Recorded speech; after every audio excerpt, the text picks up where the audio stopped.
Simpang siur kasus Vina dan Egy itulah tema Satu Meja The Forum malam ini. Telah hadir di studio dari ujung sebelah kanan ada budayawan Sujiwo Tejo, malam Bung Tejo. Kemudian ada Komisaris Jenderal Polisi Purnawirawan Ugroseno, Wakapolri 2013-2014. Kemudian ada Ibu Sugianti Iriani, pengacara Peggy Setiawan, malam Bu Ugi. Kemudian ada Kepala Divisi Humas Mabes Polri, Irjen Sandi Nugroho, malam Pak Sandi. Pengacara keluarga Vina, Saiful Salim, malam. Dan ada psikolog forensik Mas Reza Indragiri, malam Reza. Melalui sambungan Zoom ada Yudia Alamsyah dan juga pengacara Liga Akbar, dan juga ada Liga Akbar di samping dari Yudia. Saya akan mulai diskusi terlebih dahulu dengan Ibu Sugianti. Bu, Peggy akhirnya akan mengajukan pra-peradilan. Betul. Apa dasarnya? Karena kita mengajukan pra-peradilan dasarnya karena penetapan tersangka menurut kita itu dua alat bukti yang terkait bahwa adanya pembunuhan terhadap Eki dan Vina itu tidak pernah dimunculkan oleh pihak Polri, Kapolda, iya. Makanya kita mengajukan di sini kita mengajukan pra-peradilan untuk menyatakan bahwa penetapan tersangka terhadap Peggy itu sah atau tidak, karena kita tidak pernah ditunjukkan dua alat bukti terkait pembunuhan. Hanya alat bukti pada press release itu KTP, ijazah, rapot, itu kan tidak ada kaitannya dengan pembunuhan terhadap Eki dan Vina. Dan Peggy Setiawan, klien saya, kami mengatakan bahwa dia bukanlah pelakunya. Karena di dalam DPO, putusan pengadilan yang sudah inkrah, itu dikatakan Peggy alias Peron dengan ciri-ciri yang berbeda dengan Peggy Setiawan klien kami. Artinya orang lain. Betul, betul. Artinya ibu mengatakan bahwa Peggy ini salah tangkap. Salah orang. Salah orang. Iya. Ada orang lain yang betul. disebut Peggy tapi bukan Peggy yang ibu ya, itu. Bukan Peggy, Peggy Setiawan klien kami, bukan. Karena saya yakin kenapa saya berada di sini di garda terdepan. Karena ibunya Peggy adalah ART di rumah saya. Kebetulan di rumah saya.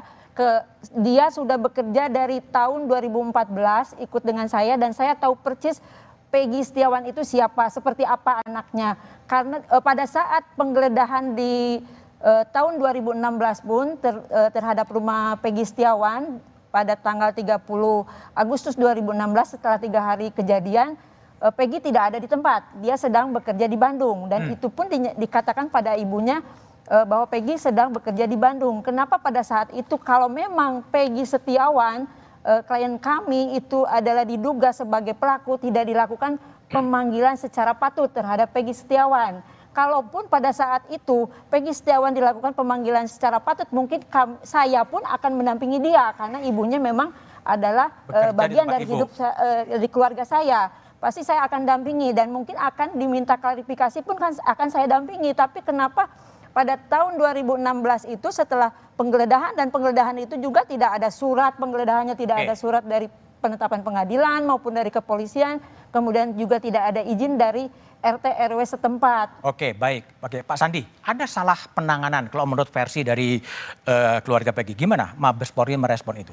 Baik. Terima kasih atas kesempatan Mas Budiman. Sebelumnya saya ngasih hormat dulu sama ini, ada senior saya, ada guru saya Pak Ugroseno, izin Bapak. Ini ada guru saya Pak Sujatiro, Pak Jiwa izin, Mas Indragiri, dan para pengacara sekalian. Bagi kami dengan adanya upaya dari pengacara Peggy untuk mengajukan pra-peradilan, itu adalah langkah-langkah konstitusional yang dilindungi oleh undang-undang. Dan Polri sangat menghormati itu sebagai langkah untuk menguji apakah benar yang dilakukan oleh penyidik dalam penetapan tersangka Peggy tersebut. Kalau tadi disampaikan bahwa tidak ada alat bukti atau alat buktinya tidak mencukupi ataupun mungkin tidak ada relevansinya dengan perkara, itu kan boleh saja. Dan itu sah-sah saja. Karena apa? Karena ini bukan ruang persidangan. Sedangkan penyidik menyiapkan alat bukti itu nanti untuk kepentingan penyidikan yang nantinya akan diuji oleh JPU atau kejaksaan, dan lanjutnya akan diuji di dalam sidang pengadilan. tentunya penyidik tidak akan segagap itu. Karena kasus ini sebenarnya bukan kasus yang baru muncul demikian saja tidak, tapi prosesnya sudah sangat panjang. Dan 8 tahun itu bukan berarti penyidik itu diam-diam saja, duduk manis dengan pembiaran kasus. Tidak. Ini adalah kasus pembunuhan sadis. Ini adalah kasus pembunuhan yang brutal. Garis bawahi di bawahnya. Brutal dan sadis. Brutal dan sadis. Oke. Tadi sore kebetulan kami merilis update kasus masalah Peggy ini. Dan kami sempat baca bagaimana hasil visum. Masya Allah. Kami merinding. Ini visum baru atau visum lama? Visum yang lama. Hasil visum lama yang sudah dipaparkan dalam sidang pengadilan juga. Almarhum Ananda Eki dan Ananda Vina itu adalah korban pembunuhan sadis. Mohon maaf, sedikit saya sampaikan. Kepalanya pecah. Lehernya patah. Rahangnya ini atas bawah juga patah. Dan ada luka benda tajam, ada luka benda tumpul, yang semuanya itu merupakan pembunuhan yang sangat sadis menurut kami. Ya. Maka hati nurani kita paling dalam adalah tentunya kita akan memberikan ruang dan porsi yang sama. Silahkan para pembela dari tersangka, itu haknya. Tapi di sisi yang lainnya, marilah kita hormati trauma psikologis dari para keluarga korban. Nanti Mas Indra bisa lebih jelas menyampaikan bagaimana sih trauma psikologis itu. Dengan adanya peristiwa tersebut. Dan kalau dibilang bahwa alat bukti kurang, ini sedikit saya buka sedikit lah. Sebenarnya saya nggak pengen membuka-buka masalah kayak gini karena lebih cenderung ke pengadilan sebenarnya. Ini contohnya. Ini adalah foto Peggy tahun 2016. Oke. Ini yang diambil penyidik ketika penggerbekan di sana, difoto dan ditunjukkan sama pelaku, dan di BAP di dalam BAP itu menyebutkan bahwa ya ini Pak, ini Peggy Pak, ini pelakunya. Ini sebagai contoh bahwa penyidik tidak asal-asalan untuk menetapkan siapa yang akan menjadi tersangka. Oke. Dan prosesnya sangat panjang. Dari mulai siapa sih yang punya nama Peggy di dalam browsing ataupun dalam hasil penyelidikan Polri. Ada 17 atau 19 nama. Satu persatu dikupas, satu persatu didalamin, satu persatu dijadikan alat bukti. Sampai akhirnya ketemulah ini di satu tempat di Kabupaten Bandung, di mana, mohon maaf Bu, bapaknya Peggy itu memperkenalkan Peggy di tempat kosnya dia, bukan sebagai Peggy, tapi sebagai Robi, yang dibilang adalah keponakan dia. BAP juga udah kita ambil. Oke. Tanda kutip, tanda tanya. Kalau emang itu anaknya, kalau emang itu tidak ada masalah, kenapa harus pakai nama yang lain? Sekarang baru dibilang itu anak saya tidak bersalah. Boleh. Tapi yang jelas bahwa penyidik akan berhati-hati dan penyidik sangat concern untuk masalah ini. Apalagi Bapak Kapolri sering menyampaikan kepada kami, kepada seluruh jajaran, polisi tidak anti kritik.